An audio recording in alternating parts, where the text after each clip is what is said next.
उनके यहाँ जिनके मैं बताऊं जो धर्मवीर जी थे, जो उनके पिताजी थे वे स्वामी ज्ञान भिक्षुक महाराज के शिष्य थे, और जो जो उनके लड़के हुए धर्मवीर जी वे गुरु समनदास जी महाराज के शिष्य हुए।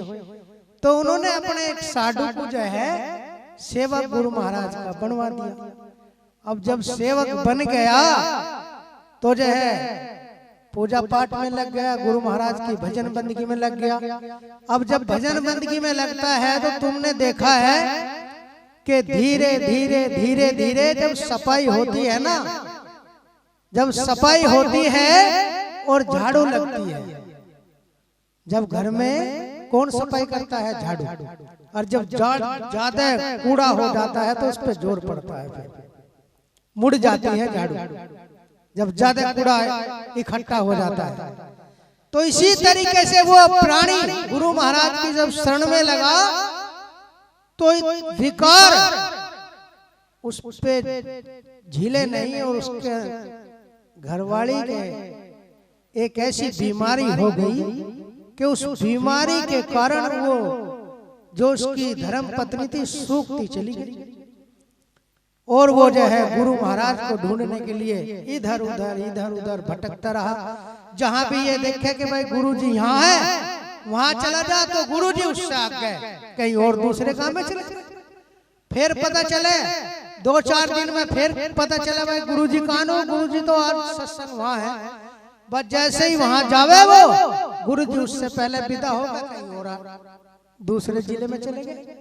क्यों? पहले मोबाइल के साधन तो थे नहीं। नुको जी फटते सी कॉल लगाई, नुको भाई कहाँ है गुरु जी, फट बता दे आप तो। लेकिन उस समय तो कोई साधन ही नहीं थे। तो ऐसा होया उसने जो है वो अपने यहाँ साधु के पास गया सिनोली, और उसने सारी बात सुनाई। भाई ऐसे ऐसे हो गया, घर का नाश होने लग रहा, घर का नाश हो रहा है, मेरी जो घरवाली है रोटी पुणे लायक भी नहीं है, और घर जो है उजड़ने में तैयार है बिल्कुल, वो तो सांस भी लंबे लंबे ले रही है। तो उसने कहा उनको ठीक है भाई। और वो जो ढूंढते 2-3 दिन हो गए, उनको चल भाई मेरी साथ गुरु जी के धोरा तुझे ले चलूंगा, गुरु महाराज जी काट सकते हैं ये तो रोग। अब जब वो ढूंढते चले गए तो गुरु जी मिल गए इधर, क्या नाम जो है शाहपुर के पास, शाहपुर पड़ता है जिला मुजफ्फरनगर में कस्बा, उसके पास एक गांव था, वहां गुरुजी मिल गए। अब गुरुजी मिल गए, देखते कहने लगे अच्छा, मुझे कहने लगे कि तुमने ढूंढ ही लिया मुझे। जब गुरुजी कहने लगे कि तुमने ढूंढ लिया, वो जो है चरणों में पड़ गए, गुरु महाराज बस तुम ही हो हमारे, मेहर करो, दया करो कि बिल्कुल जो है घर बर्बाद हो गया। नुको जी मेरा गुरु जी कहने लगे नुको तो जा, तू चला जा, हम कल आवेंगे तेरे यहाँ से जाए, और जाके सामान ले ले, हमन का सामान ले, हमन करेंगे। उसे तो वहां भेज दिया, धर्मवीर को अपने साथ रख लिया गुरु जी ने। और जब साथ रख लिया धर्मवीर को तो अगले दिन जो है वहां जिसके यहाँ रुके थे उनके यहाँ हमन उमन करके, पहले हमन भी बहुत होते थे, उस समय की बात है ये, जब गुरुजी के लिए हमन करे थे। एक अद्धा चल रहा था करीब उस समय, जो जिस धर्मवीर ने बताई कि गुरुजी की भी उम्र जो है कम से कम ऐसी थी कोई 30-32 साल युवा अवस्था की बात। तो गुरुजी जो है वहां से दिन निकला और उसके जो है अपना भोजन वोजन खा करके वहां से प्रस्थान करने लगे। कहाँ? ढिंढावली की तरफ। जब वहां जान लगे तो बारिश का, बरसात का मौसम था, चारों तरफ जल भर रहे थे इधर उधर। गुरुजी कहने लगे कि भाई एक काम कर, इससे यहाँ जिनके यहाँ है एक साइकिल ले लो, दूर काफी है। उसने धर्मवीर ने साइकिल ले ली, गुरुजी उसके पीछे बैठ गए साइकिल पे। और जब साइकिल चलाते आगे तो ये बताया जाता है कि रात जहां वो गांव था उसके बीच में एक बहुत बड़ी नदी थी, और वो नदी तो उमड़ रही थी, पूरी बरसात का मौसम था, उंगे तो खेत भर रहे, उंगे नदी भर रही। बस जो है वो कहने लगा, जो जब नदी आ गई वो गुरुजी नदी आ गई, अब तो गुरुजी ने कहा बात देखो यहाँ से जो है कोई नाव वाला होगा। नुको जी यहाँ तो नाव वाला कहीं दिखाई नहीं दे रहा, कहीं नाव वाला नजर नहीं आया। नुको गुरुजी अब कैसे हो? नुको कोई बात नहीं, नुको तू सबर रख, चिंता न करे, पहुंचेंगे वहां से। गुरुजी ने कहा नुको ठीक है आ जा, नुको ऐसे साइकिल को जो है पकड़ ले, साइकिल को कंधे पे रख ले और नुको मेरा हाथ पकड़ ले। गुरुजी ने उसका जो है ऐसे हाथ पकड़ा। वो आदमी खुद बताता है अभी उसकी जो है पिछले वर्ष उसका जो है स्वर्गवास हो गया, और ये बता रहा है वो, उसने ये बयान किया है धर्मवीर ने कि ऐसे हाथ पकड़ा और गुरुजी जो है डीगो से जो है उस नदी पे कुछ तरीके से चल रहे जिस तरीके से धरती पे गुजरते हैं।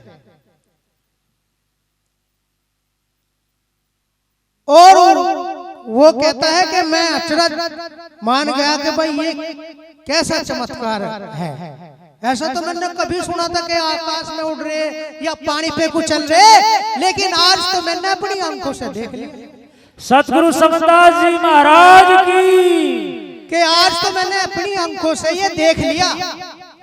और उसको जो है जैसे ही जो है वहां पल्ली पार हो वो बिल्कुल गुमसुम को भाई यो क्या हो गया।